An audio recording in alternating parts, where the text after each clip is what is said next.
الحمد لله رب العالمين والصلاة والسلام على سيد المرسلين وعلى آله وصحبه أجمعين، أما بعد. أعوذ بالله من الشيطان الرجيم. بسم الله الرحمن الرحيم. لا تحرك به لسانك لتعجل به، إن علينا جمعه وقرآنه، فإذا قرأناه فاتبع قرآنه، ثم إن علينا بيانه. صدق الله العظيم. وقال النبي صلى الله عليه وسلم: خيركم من تعلم القرآن وعلمه. وقال النبي صلى الله عليه وسلم: خير الناس من ينفع الناس. وقال أيضا: المسلم من سلم الناس من لسانه ويده. وقال رسول الله صلى الله عليه وسلم: أكرموا الضيوف ولو كان كافرا، أو كما قال عليه الصلاة والسلام. آج کے اس باوقار اور روح پرور اجلاس دستار بندی کے صدر عالی قدر استاذ العلماء فضیلت الشیخ حضرت مولانا مفتی سفیان صاحب قاسمی دامت برکاتہم العالیہ،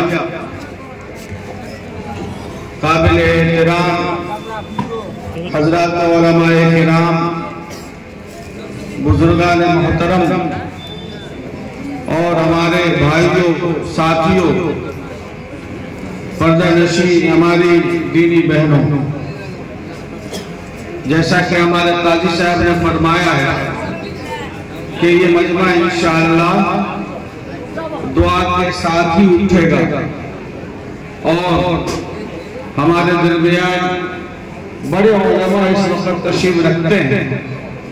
ہم سب کے محترم اور مشہور و معروف عالم دین مشفق جناب حضرت مولانا مطیع الرحمان صاحب قاسمی اور حضرت مولانا مفتی ابوذر صاحب قاسمی دامت برکاتہم العالیہ، ان کے خطاب سے بھی ہم سبوں کو استفادہ کرنا ہے. اس لیے میں بہت مختصر چند منٹوں میں دو باتیں عرض کرنا چاہتا ہوں. ہمیں امید ہے کہ انشاءاللہ غور سے ہماری باتیں سنی جائیں گی. پہلی بات تو یہ ہے کہ آج مدرسہ اصلاح المومنین کے لیے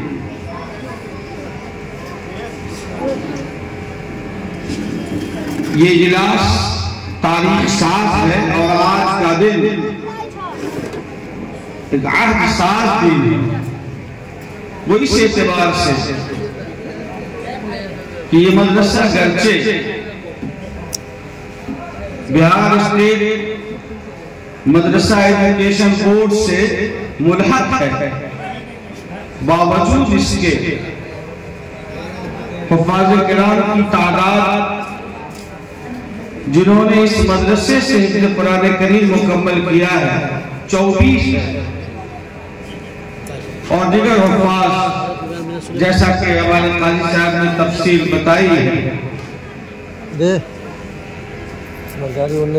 یہاں مرمت کا باقاعدہ انتظام ہے. اس سے یہ اندازہ ہوتا ہے کہ ہمارے اساتذہ گرچہ اس ادارے کو ملحق سمجھتے ہیں، لیکن انہوں نے اپنی تعلیم کا معیار اور درس و تدریس کا جو مزاج بنایا ہے وہ سرکاری اداروں جیسا نہیں، بلکہ انہوں نے درس نظامی کو سامنے رکھ کر محنت خلوص، للہیت اور لگن کے ساتھ تعلیم میں منہمک رہے، تدریسی خدمات پر مامور رہے، جس کے نتیجے میں یہ پوری کھیل ہمارے سامنے حفاظ کرام جن کی تعداد 2 درجن ہے، الحمدللہ آپ سب کے روبرو ہیں۔ اللہ تعالیٰ اس ادارے کو قبول فرمائے اور اس کے اساتذہ کو قبول فرمائے، منتظمین کو قبول فرمائے اور تمام معاونین کو قبول فرمائے۔ بے پناہ مسرت ہوئی آج پھر ایک بار اس ادارے نے یہ ثابت کیا کہ اگر سچی لگن اور کچھ کرنے کا جذبہ باقی رہے اور کوئی رزلٹ لانا مقصود ہو تو ادارے کا تعلق سرکار سے ہے یا غیر سرکار سے کوئی فرق نہیں پڑتا۔ ہمیں کام کرنا ہے تعلیم کا، اور تعلیم کا کام ایسے بھی ہو سکتا ہے۔ بہت سارے ادارے ہیں جن کے بارے میں یہ خیال ہے کہ ملحق اداروں سے حفاظ کیسے نکل سکتے ہیں۔ چنانچہ اس طرح کی ایک مثال ابھی حالیہ دنوں میں ہمارے سامنے آئی کہ اتفاق سے چند بچے وہاں حافظ قرآن ہوئے تو لوگوں نے کہنا شروع کیا کہ لوگ حیرت میں تھے کہ آخر سرکاری مدرسے سے حافظ قرآن کیسے ہو گئے۔ شاید انہوں نے فلاح المسلمین میں کبھی شرکت نہیں کی ہوگی یا اصلاح المومنین میں انہوں نے شرکت نہیں کی ہوگی۔ یہاں آ کر دیکھا جا سکتا ہے کہ تعلیم کا یہ بھی ایک نہج ہے اور اس انداز سے بھی کام کیا جا سکتا ہے کہ ہم یہاں بیٹھ کر درس نظامی کے طرز پر اپنے بچوں کے قلب و جگر میں قرآن کریم کی آیات کو پیوست کر سکتے ہیں۔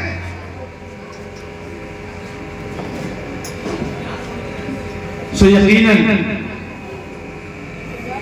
مبارکباد کے مستحق ہیں اور اس ادارے کے اساتذہ کی یہ کوشش اور ہمارے محترم سیکریٹری اور صدر اور ممبران کی توجہ یقیناً قابل تشکر ہے اور شکریہ ادا کرنے کے وہ لوگ مستحق ہیں۔ اللہ تعالیٰ بہتر بدلہ عطا فرمائے۔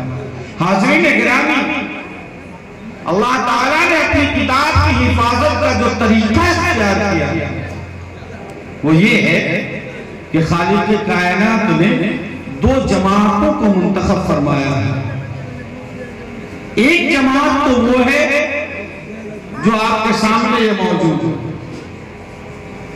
جن کے سروں پر ابھی دستار فضیلت رکھی گئی، حفاظ کرام جن کی فضیلت ابھی آپ سب نے ہم سبوں نے حضرت مفتی صاحب سے سنی۔ قرآن کریم میں خالق کائنات نے فرمایا اپنے حبیب صلی اللہ علیہ وسلم کو مخاطب کرتے ہوئے لا تحرک به لسانک لتعجل به، اے میرے حبیب آپ قرآن کریم کی تلاوت میں جلد بازی نہ کریں۔ یعنی کہ حضرت جبرائیل السلام جب قرآن کریم کی آیات لے کر آپ کے پاس آتے تھے اور قرآن کریم کی آیات کی تلاوت کرتے تھے تو رسول اللہ صلی اللہ علیہ وسلم جلد بازی میں اپنی زبان حرکت دینے لگتے تھے اور یہ سمجھتے تھے کہیں ایسا نہ ہو کہ حضرت جبرائیل قرآن کریم دے کر چلے جائیں اور ہمارے ذہن و دماغ سے آیات محو ہو جائیں اور کہیں وہ محفوظ نہ ہو سکے۔ اس لیے آپ صلی اللہ علیہ وسلم ان کے ساتھی جلدی جلدی میں دہرانے لگتے تھے۔ اللہ نے فرمایا کہ نہیں، لا تحرک به لسانک لتعجل به، آپ جلد بازی مت کیجیے۔ آپ کو یہ خوف ستا رہا ہے کہ کیا قرآن کریم آپ کے قلب و جگر سے محو ہو جائے گا، منضبط نہیں ہو سکے گا؟ نہیں، ان علینا جمعہ و قرآن، آپ کے قلب مبارک میں قرآن کریم کو محفوظ کر دینا اور آپ کی مبارک زبان سے اس کی تلاوت کروا دینا، یہ ہماری ذمہ داری ہے۔ مطمئن ہیں. فَإِذَا قَرَأْنَاهُ فَاتَّبِعْ قُرْآنَهُ کہ جب حضرت جبرائیل تلاوت کر رہے ہیں پڑھ رہے ہیں اس کے بعد آپ اطمینان سے پڑھیے، ان کے ساتھ ساتھ جلد بازی میں مت. تو حفاظت قرآن کریم کے لیے اللہ نے حفاظ کی جماعت کو منتخب کیا جس کی فیکٹری اصلاح المومنین بھی ہے. آگے قرآن نے کہا ثم ان علینا بیانہ کہ ہم قرآن کریم میں کس چیز کا حکم دیتے ہیں، ہم کون سا حکم شرعی بیان کر رہے ہیں، اس کی تفصیل کیا ہے، تشریح کیا ہے، توضیح کیا ہے، ڈیفینیشن کیا ہے. تشریح، توضیح، تفسیر بیان کرنا بھی ہماری ہی ذمہ داری ہے. تفسیر بھی رائے نہیں چلے گی، ہم ہی بتائیں گے کہ ہم کیا کہنا چاہتے ہیں. ثم ان علینا بیانہ اس کی وضاحت اور اس کے لیے جو جماعت منتخب کی اللہ تعالیٰ نے علماء کی، فقہاء کی، مفتیان کی، مفسرین کی، محدثین کی. اور یہ جماعت دیکھیں آپ حضرت مولانا مفتی صاحب یا ہمارے قاضی صاحب، یہ وہ جماعت ہے جس کو اللہ نے قرآن کریم کے معانی، تفاسیر، مطالب، تشریح، توضیح کے لیے منتخب کرتا ہے. قرآن کریم کو یاد کروانا، اس کی تلاوت کروا دینا اور اس کے مفہوم کو بیان کروانا، یہ دونوں کام ہیں. اور دونوں کاموں کے لیے خالق کائنات نے دونوں جماعتوں کو منتخب فرما لیا. گویا حفاظ کرام اور علماء کرام یہ تکمیل وعدہ الہی کا ذریعہ ہے جو وعدہ خالق کائنات نے فرمایا اِنَّا نَحْنُ نَزَّلْنَا الذِّكْرَ وَإِنَّا لَهُ لَحَافِظُونَ. یہ جماعت معمولی جماعت نہیں ہے، یہ منتخب من اللہ ہے، یہ خالق کائنات کے وعدے کو پورا کرنے والی جماعت ہے. اس کو اس انداز میں سمجھیے. اور حافظ قرآن کوئی اپنی طبیعت سے نہیں بن سکتا. حضرت مولانا محمد ولی رحمانی رحمت اللہ علیہ ایک بار نہیں کئی بار انہوں نے برملا اجلاس عام میں یہ کہا. انہوں نے کہا کہ میرا تعلق خواجہ عبدالقادر جیلانی رحمت اللہ علیہ کے خاندان سے ہے اور شجرہ نسب محفوظ. ان کا یہ کہنا تھا کہ مجھ سے لے کر خواجہ عبدالقادر جیلانی تک میرے خاندان میں کوئی حافظ قرآن نہیں. بڑے بڑے محدث ہوئے، بڑے بڑے فقیہ ہوئے، بڑے بڑے مفسر اور مبصر ہوئے، بڑے بڑے عالم ہوئے، اتنے بڑے بڑے علماء ہوئے کہ نظرت العلماء کے پانی بھی انہی کے خاندان کے لوگوں کے درجہ دیا، لیکن حافظ قرآن نہیں ہو سکے. انہوں نے فرمایا کہ یقیناً تجربے سے اور مشاہدے سے یہ بات واضح ہے کہ حفظ قرآن کریم کرنا اور حافظ قرآن بننا اس میں اپنا کوئی رول نہیں ہوتا. اللہ کی جب تک توفیق نہ ہو اور نظر انتخاب باری تعالیٰ کی نہ پڑے کوئی حافظ قرآن نہیں ہو سکتا. عجیب منظر ہے، یہ چھوٹا سا بچہ آپ دیکھ لیجئے، اس کی عمر 8 سال سے زیادہ نہیں ہوگی اور اس بچے نے قرآن کریم کو اپنے سینے میں محفوظ کر لیا ہے. خدا کی قسم یہ اسلام کی حقانیت واضح تحریر.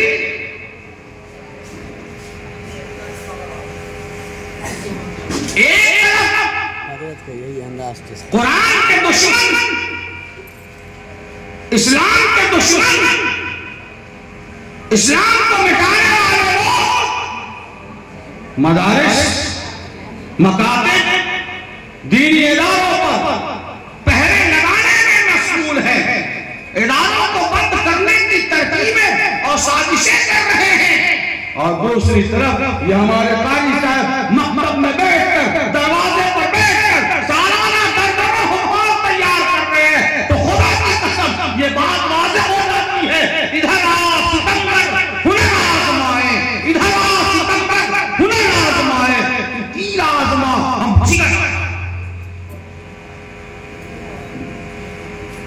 یہ وجہ اس لیے میرے بھائیوں ہمیں ان کی قدر کرنی چاہیے اور عظمت کی نگاہ سے دیکھنی چاہیے۔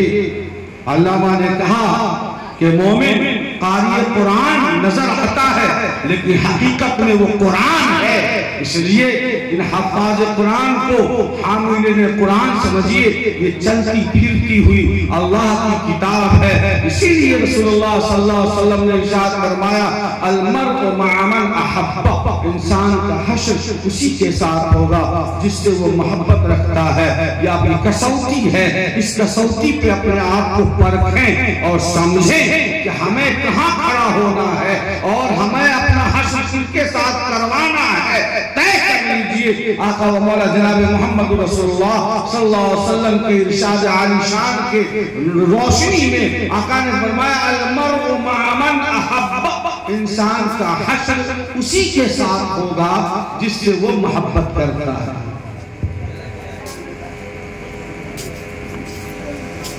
لیکن ساتھ ہی ساتھ میں یہ بھی کہنا چاہتا ہوں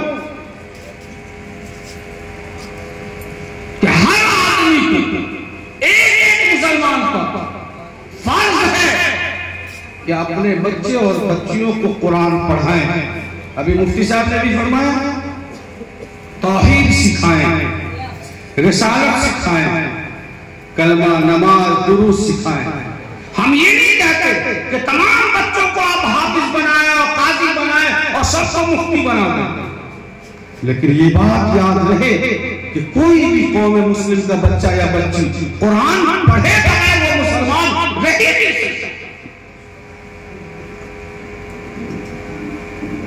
اس لیے نماز بغیر قرآن کے نہیں اور بغیر نماز کے کوئی مسلمان نہیں۔ آقا نے فرمایا الرجل الذی لیس فی جوفہ شیء من القرآن کالبیت الخرب، ایسا آدمی جس کے سینے میں قرآن کی صورتیں آیات نہ ہو، قرآن کے الفاظ اور کلمات نہ ہو، محفوظ نہ ہو، وہ ویران گھر ہے، وہ بھوتوں کا بسیرا ہے، وہ مومن کا قلب و جگر نہیں۔ اس لیے اس میں تو کسی اٹ بٹ اور چو چرا کی کوئی حاجت ہی نہیں ہے کہ ہر شخص پر لازم ہے، فرض ہے کہ اپنے بچے اور بچوں کو قرآن پڑھائیں۔ ٹھیک ہے ایک جماعت حفاظ کی بنے گی، ایک جماعت علماء اور محفظرین کی بنے گی، لیکن مسلمانوں اس ملک میں اگر عزت کے ساتھ زندگی گزارنی ہے اور ملک کی سیاست میں اور ملک کے تمام چیزوں میں اپنی حصہ داری واقعتاً آبادی کی شرح میں چاہیے تو اپنے بچوں کو اعلیٰ تعلیم کے سے آراستہ کرنا اور اعلیٰ تعلیم سے مالا مال کرنا اور اعلیٰ تعلیم سے فیضیاب کرنا یہ بھی مسلمانوں پر اس وقت فرض علی کفایہ کے درجے میں ہے۔ میں اعلان آپ کے سامنے یہ بات کہنا چاہتا ہوں کہ جیسے آپ کو شرعی حکم جاننے کے لیے حضرت جناب مولانا مفتی ابو ذر صاحب کی ضرورت ہے اور قاضی امداد اللہ صاحب کی ضرورت ہے، ویسے ہی اپنی خواتین کا الٹرا ساؤنڈ کرانے کے لیے ایک عائشہ نامی مسلمہ ٹیکنیشین کی بھی ضرورت ہے جو اس کے جسم کا الٹرا ساؤنڈ کر سکے اور ان جگہوں کو وہ خود اپنی نگرانی میں اسکین کر سکے جو خاتون کے لیے عزت و آبرو کی بات ہوتی ہے۔ جب تک آپ عائشہ کو اور فاطمہ کو لیب میں نہیں بھیجیں گے اور مومنہ خاتون جب تک ایکسرے کے ٹیکنیشین اور الٹرا ساؤنڈ کی ٹیکنیشین نہیں ہوگی مجبوراً لامحالہ طور پر ہمیں کسی نہ کسی غیر کے سامنے اپنی خواتین کو لے جانا ہوگا اور پھر آپ مسئلہ پوچھتے رہیے گا کہ ضرورت کے وقت کیا مفتی صاحب فلاں آدمی کے ہاتھ میں نبض پکڑانا اور فلاں ڈاکٹر کے ہاتھ میں ہاتھ دینا جائز ہے کہ نہیں جائز ہے؟ میں کہتا ہوں کہ یہ ضرورت کی بات ہے۔ کیا یہ قوم عائشہ خاتون کو ڈاکٹر نہیں بنا سکتی؟ ضرورت ہے. ہم جانتے ہیں کہ غزوات کی تاریخ پڑھیے، صحابہ زخمی ہوتے تھے، میدان جنگ سے ان کو خیمے میں اٹھا کر کون لاتے تھے؟ صحابیات لاتی تھی. مرہم پٹی کون کرتا تھا؟ صحابیات کرتی تھی. وہ زمانے کی سرجن تھی. تو کیا آج قوم مسلم کو لیڈی سرجن کی ضرورت ہے یا نہیں؟ بولیے ہے کہ نہیں ہے؟ بنانا ہوگا، بنانا ہوگا. کیا ہماری قوم کو ایک اچھا آفیسر کی ضرورت ہے یا نہیں؟ کیا ہم اپنے بچوں کو یو پی ایس سی اور بی پی ایس سی کے لیے نہیں ان کو موقع دے سکتے؟ کیا ہم یہ نہیں کہہ سکتے کہ تمہیں بی پی ایس سی اور U P S C complete کرنا پڑے گا، تمہیں آئی آئی ٹی کا انجینئر بننا پڑے گا، تمہیں اچھا ڈاکٹر بھی بننا پڑے گا؟ وہ مسلمان بھی ہے، کلمہ سے بھی، توحید سے بھی، رسالت سے بھی واقف ہے، عقیدہ اس کا درست ہے. اب اس کو آپ اسرائیل بھیج دیجئے، آپ جرمن بھیج دیجئے، آپ اٹلی بھیج دیجئے، آپ روس بھیج دیجئے، دنیا کے کسی بھی گوشے میں بھیج دیجئے، چونکہ اصلاح المومنین میں اور فلاں مدرسے میں اس کے دل پر لا الہ الا اللہ محمد رسول اللہ کی محمدی ہوئی ہے. اب وہ بحق نہیں سکتا، اب وہ گمراہ نہیں ہو سکتا، اب وہ کسی خود ساختہ مردود مدعی نبوت اور مدعی مہدی کے چکر میں نہیں آ سکتا، اس لیے کہ اس کا ایمان پختہ ہے. اس کے بعد آپ اسے ڈاکٹر بنائیں، ضرورت ہے اس بات، اسے اعلیٰ سے اعلیٰ انجینئر بنائیں، تب جا کر اس ملک میں بدتمیزی کا طوفان رکے. ہم یہ سمجھتے ہیں کہ ملک ہندوستان میں جو نفرتوں کی سیاست کی جا رہی ہے اور قوموں کے تقسیم کرنے اور مذہبوں میں بانٹنے کی جو گندی چالیں چلی جا رہی ہے، اس کا خاتمہ صرف اور صرف ایک طریقے سے ہو سکتا ہے، اور وہ طریقہ یہ ہے کہ ہم آنے والے 10 سالوں کا ٹارگٹ کریں کہ ہمیں آنے والے 10 سالوں میں تعلیمی انقلاب برپا کر دینا ہے. جیسے حفاظ تیار ہو رہے ہیں، علماء تیار ہو رہے ہیں، اسی انداز میں، اسی راہ میں، اسی رفتار میں ہمیں اعلیٰ تعلیم کے لیے اپنی نسل کو تیار کرنا ہے. اگر راگو نگر میں، اگر بھگوارہ میں، اگر 1 درجن کیا، اگر 5 آئی ایس پی ہو گئے تو پھر کوئی آپ کی طرف غلط نگاہ سے نہیں دیکھ سکتا، اور پھر ہم ناانصافی کی شکایت نہیں کر سکتے، پھر ہم بس ہمت نہیں ہو سکتے، حوصلہ بلند رہے گا. ملک کو اپنی ضرورت تسلیم کروا دو. یہ ملک آپ کو سلام کرنے کو جیسے کل تیار تھا، آج بھی تیار. یہ کرنا پڑے گا، اس کے بغیر کوئی چارہ نہیں. صرف مودی جی کرنے سے اور یوگی جی کرنے سے اور اپنے سارے گناہوں کا ٹھیکرا حکومت اور سیاسی جماعتوں پر پھوڑ کر اپنے آپ کو الگ کر لینے سے ہمارے مسائل حل ہونے والے نہیں ہیں. ہمیں اپنے مسئلے کا حل خود نکالنا. کوئی یہ ٹارگٹ کر رہا ہے کہ 2025 سے 35 تک ہم فلاں کو تباہ کر دیں گے، فلاں کو تباہ کر دیں گے. یہ ان کی پلاننگ ہے مسلمانوں. ہمیں ٹارگٹ کرنا چاہیے کہ 2025 سے 2035 تک ہم صرف اور صرف اعلیٰ تعلیم کا ٹارگٹ کرتے ہیں، اور 10 سالوں میں ہر نکڑ پر، ہر گلی پر، ہر چوراہے پر، ہر آئی ٹی سیل کے دفتر میں ہمیں بھی اپنا ایک غلام مصطفیٰ کو بھیج دینا ہے جو ہماری ذلت کے فیصلوں پر نظر رکھے گا، اور وہ کم از کم وہاں پر ہمارا دفاع تو کر سکے گا. اور یہ کام ناممکن نہیں ہے. جب یہ 7 سال کے بچے، 10 سال کے بچے 30 پارے قرآن کریم کے اپنے سینوں میں بے شعوری کے عالم میں ضبط کر سکتے ہیں، تو کیا یہ ہمارے بچے جو 9th میں ہیں، جو 10ویں کلاس میں ہیں، جو انٹر کر رہے ہیں، کیا اگر ہم ٹارگٹ کریں آنے والے 10 سالوں میں تو ہمارے بچے ان کرسیوں پر نہیں پہنچیں گے؟ ارے بولیے نہیں، ہمارا کام تو وہی ہے، لٹ لاؤ کچھ کھاؤ، صبح سے شام تک کھلا کر ہر آدمی کو روزانہ پلیٹ میں مچھلی اور گوشت کا ہونا ضروری ہے، لیکن وہ اپنے بچوں کے لیے ایجوکیشن کے بارے میں کوئی ٹارگٹ نہیں کر سکتا۔ ساری غریبی، ساری فقیری، ساری بے بسی صرف اور صرف تعلیم کے نام پر ہے۔ میں سمجھتا ہوں یہ بے بسی نہیں، یہ بے حسی ہے۔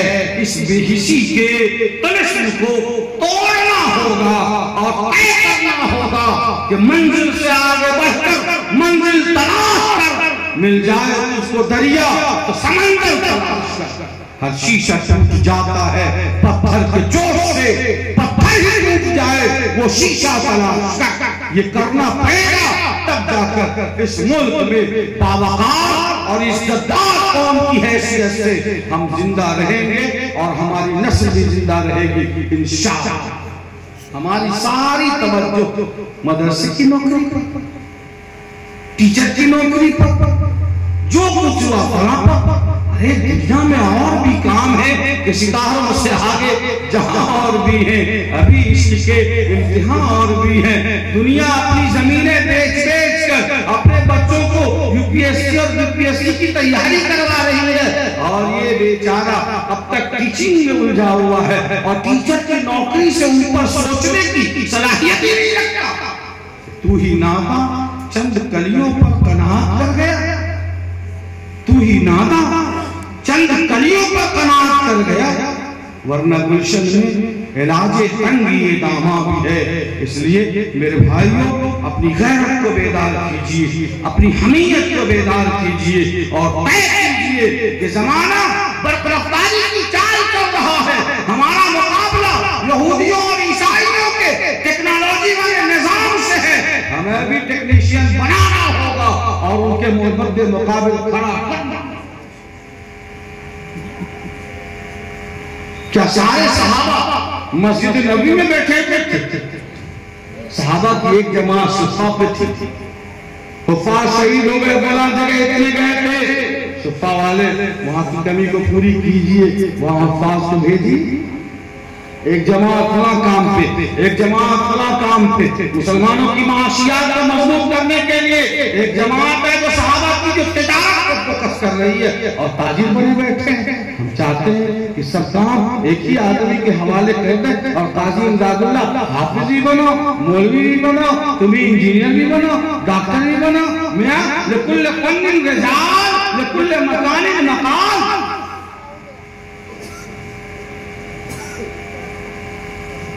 اس لیے میرے بھائیوں نزاکت کو سمجھیے۔ اس ملک میں جو مذہب کا کارڈ کھیلا جا رہا ہے یہ صرف اور صرف ایجوکیشن کے لحاظ سے رک سکتا ہے۔ ہمیں کسی سے کوئی شکایت نہیں، نہ کسی سیاسی جماعت سے، نہ کسی سرکار سے، نہ کسی وزیر اعظم یا وزیر اعلیٰ سے، ہمیں خود اپنے آپ سے شکایت ہے۔ ہم تیار ہو جائیں، ہم مستعد ہو جائیں اور ہم ٹارگیٹ کر لیں انشاءاللہ حالات کو بدلنا اور حالات کو اپنے مزاج کے موافق بنانا اور سازگار کرنا، یہ ہماری اپنی ذمہ داری ہے۔ میرے بھائیوں اب سات سمندر پار سے کوئی آ کر ہمارے بچوں کے ہاتھوں میں قلم پکڑانے والا نہیں ہے، ہمیں خود سے کنواں کھودنا ہوگا اور اپنے حصے کا پانی نکالنا ہوگا۔ کوئی اپنے کنویں پر ہمیں اپنی پیاس بجھانے کی اجازت دینے والا نہیں۔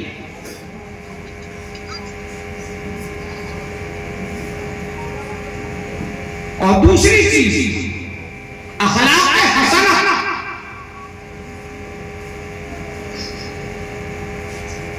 ہمارا ایمان اس بات پر ہے کہ ہم پتھر کا جواب پتھر سے دینے کے قائل نہیں ہیں، ہم پتھر کا جواب پھولوں کے گلدستہ سے دینے کے عادی ہیں۔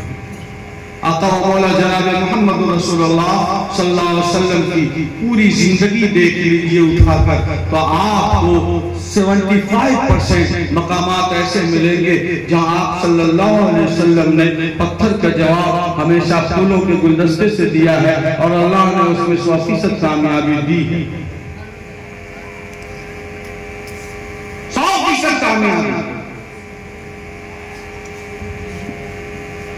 ہم جس ملک میں رہتے ہیں، جس سرزمین میں رہتے ہیں، یہ بالکل بھولے بھالے سیدھے سادے لوگ ہیں، ہمارے برادران وطن، ان کا مسلک بڑا سیدھا سادہ ہے۔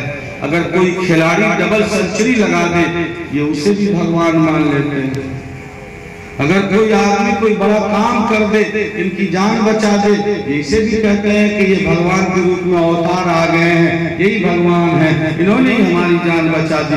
میرے بھائیوں، آقا و مولا جناب محمد رسول اللہ صلی اللہ علیہ وسلم نے فرمایا، خیر الناس من ينفع الناس، تم میں سب سے اچھے لوگ وہ ہیں جو عام لوگوں کو فائدہ پہنچائیں۔ اگر ہم اپنی افادیت کو عام کر دیں اور ہم اپنے آپ کو بچھا دیں دوسرے بھائیوں کے لیے، ہندو بھائیوں کے لیے بھی، اور یہ ثابت کر دیں کہ رسول اللہ صلی اللہ علیہ وسلم نے یہ ارشاد فرمایا کہ اگر کوئی بیمار ہے، خواہ وہ کوئی بھی ہے، مسلمان ہو یا غیر مسلم ہو، اس میں کوئی فرق نہیں ہے، ایک مسلمان کی ذمہ داری ہے کہ اس کی عیادت کرے، بحیثیت انسانیت، انسان کے ناطے اس کی خدمت کرے اور اس کی ضرورتوں کو پورا کرے۔ یقیناً اگر ہم ایسا کریں گے تو وہ ہمارے قدموں پر نثار ہوگا اور وہ ہمارا گرویدہ بن جائے گا۔ اگر وہ بدترین ہمارا دشمن بھی ہے تو ہمارا خیر خواہ ضرور بن جائے گا۔ ایک دو نہیں، سینکڑوں واقعات ہیں سیرت نبوی میں، ہمیں اس پہلو کو واضح کرنا ہوگا۔ آج دنیا پھر عدل، انصاف اور حق پرستی کی تلاش میں ہے۔ یقیناً ہمیں ایک بار پھر سے میثاق مدینہ اور حلف الفضول کے واقعات کو دہرانے کی ضرورت ہے، اور میثاق مدینہ کی سیرت کو اپنانے کی ضرورت ہے کہ رسول اللہ صلی اللہ علیہ وسلم نے مدینے کے رہنے والوں کے لیے حفاظت کے لیے جو ٹیم بنائی تھی، اس میں یہی تھا کہ کوئی بھی آدمی جو مدینے میں رہتا ہے، اگر خارج سے کوئی اس پہ حملہ کرے گا، ہم یہ نہیں دیکھیں گے کہ وہ آدمی ہمارے مذہب کا ہے یا نہیں ہے، ہم یہ دیکھیں گے کہ وہ انسان ہے، اس پہ ظلم ہو رہا ہے، ہم اس کا ساتھ دیں۔ حلف الفضول کی پوری تاریخ آقا صلی اللہ علیہ وسلم کو نبوت ملنے سے پہلے کا واقعہ ہے کہ آپ صلی اللہ علیہ وسلم نے غریبوں اور نوواریدوں اور مہمانوں کی مدد کے لیے باہر سے آنے والے تاجروں کے ساتھ ہونے والی ناانصافیوں کا سدباب کرنے کے لیے آپ صلی اللہ علیہ وسلم نے ایک ٹیم بنائی تھی ایسے لوگوں کی کہ اگر کوئی کسی پر ظلم کرے گا تو ہم مکہ والے کا ہاتھ پکڑ لیں گے اور کہیں گے کہ یہ تاجر جو باہر سے آیا ہے، یہ اجنبی ہے، یہ مسافر ہے، اس پہ زیادتی نہیں ہونی چاہیے۔ اور یہ ٹیم بنی، ظاہر ہے کہ اس وقت کسی مسلمان کی مدد کے لیے آپ نے ٹیم نہیں بنائی تھی بلکہ انسان کی مدد کے لیے ٹیم بنائی تھی۔ یہ ہمارے اسلامی معاشرے کا اور اسلامی تہذیب کا اعلیٰ باب ہے، ہمیں ایک بار پھر اس باب کو کھولنا ہوگا اور اس باب میں کیا لکھا ہوا ہے ہمیں اس کو لے کر آگے بڑھنا ہوگا۔ تو اس ملک سے جو ہندو اور مسلم اور فلاں کے نفرتوں کی تجارت کی جا رہی ہے، ہم اس کو روک سکتے ہیں اور محبتوں کا گلدستہ اور محبتوں کی گلشن میں ایک بار پھر بہار لا سکتے ہیں انشاءاللہ۔ یہ ہماری ذمہ داری ہے امت دعوت ہونے کی حیثیت سے۔ ارے کیا پوچھتے ہو ہم سے؟ ہمارا دیکھا آپ نے ابھی کل کے واقعات کو اور پریاگراج اور الہ آباد میں ہونے والے نفرتوں کی جنگ کی گئی، آبیاری کی گئی، لیکن جب رسول اللہ صلی اللہ علیہ وسلم کا دیوانہ آپ کی سیرت کو لے کر اٹھتا ہے تو وہ اپنے گھر کے دروازوں کو کھول دیتا ہے، اور وہی جن کو بتایا گیا تھا کہ یہ لوگ تمہارے دشمن ہیں، آج ہمارے بھائی انسان ہونے کے ناطے ہمارے بیڈ روموں میں آ کے پناہ لے رہے ہیں، ہمارے کچن میں آ کے بیٹھ کے کھا رہے ہیں، ہمارے ہاتھوں سے وہ پانی پی رہے ہیں، ان کو تو کوئی ڈر نہیں ہے۔ وہیں پر حاجی صاحب بھی ہیں، وہیں پر پاٹھک جی بھی ہیں، وہیں پر جھا جی بھی ہیں، اور وہیں پر حضرت صاحب بھی ہیں، سب ایک ہی جگہ وہاں پر دکھ رہا ہے۔ یہی انسانیت ہے، ہمیں اسی جھنڈے کو اٹھا لینا ہے تاکہ یقین مانیے یہ حق ہے اور یہی صحیح ہے اور اسی میں دم ہے اور یہی انشاءاللہ ملک کے رخ کو تبدیل کرے گا. اس لیے میں مدھوبنی کے باغیرت نوجوانوں سے، ذمہ داروں سے، اس تاریخی اور علمی اور دینی ادارے کے کیمپس سے یہ آہوان کرتا ہوں اور یہ اعلان کرتا ہوں، یہ پیغام دیتا ہوں کہ ایک بار پھر ہمیں رسول اللہ صلی اللہ علیہ وسلم کی اس سیرت کو اپنانا ہے جس میں آپ نے فرمایا کہ بہترین آدمی وہ ہے جو عام انسانوں کے فائدہ کے لیے کام کرے. وہ یہ نہ دیکھے کہ یہ مسلمان ہے کہ ہندو ہے، وہ یہ دیکھے کہ یہ ایک انسان ہے. اسی سے انشاءاللہ اس دنیا میں انقلاب آئے گا. فرمایا رسول اللہ صلی اللہ علیہ وسلم نے اپنے مہمانوں کا اکرام کرو، اپنے مہمانوں کی خاطر تواضع کرو، عزت کرو. اگرچہ وہ مہمان تمہارے مذہب کا رہنے والا نہیں ہے، ماننے والا نہیں ہے، اگرچہ وہ مہمان کافر ہے، مشرک ہے، غیر مسلم ہے، پھر بھی اس کا اکرام کرو. اس لیے کہ مہمان کی خدمت کرنا اور مہمان کا اکرام کرنا یہ اسلام کی نشانی ہے اور یہ مسلمانوں کی پہچان ہے. اس لیے میرے بھائیو، ہمیں ایک تو علماء کی قدر کرنی ہے، تو ہر آدمی کو اپنے بچوں کو قرآن پڑھانا ہے. کون باغیرت مسلمان ہے جو اپنے بیٹے اور بیٹی کو قرآن کی صورتیں یاد نہیں کرانا چاہتا اور نماز درست نہیں کرانا چاہتا؟ اور پھر اپنے بچوں کو اعلیٰ تعلیم کے لیے بھی تیار کیجئے، حفاظ بھی بنائیے، علماء بھی بنائیے اور ٹارگیٹ کیجئے. اسی ذہنیت کے ساتھ، اسی فکر اور اسی وچاردھارا کے ساتھ انشاءاللہ ہم آگے بڑھیں گے. یہ ملک بھی مضبوط ہوگا، ہم بھی مضبوط ہوں گے اور ملک کی گنگا جمنی تہذیب بھی مضبوط ہوگی. آپ یہ نہ سوچیں کہ وہ ہیں جو آگ لگانے میں لگے ہوئے ہیں اور حضرت آپ ہیں کہ آپ پھول کھلانے میں لگے ہوئے ہیں.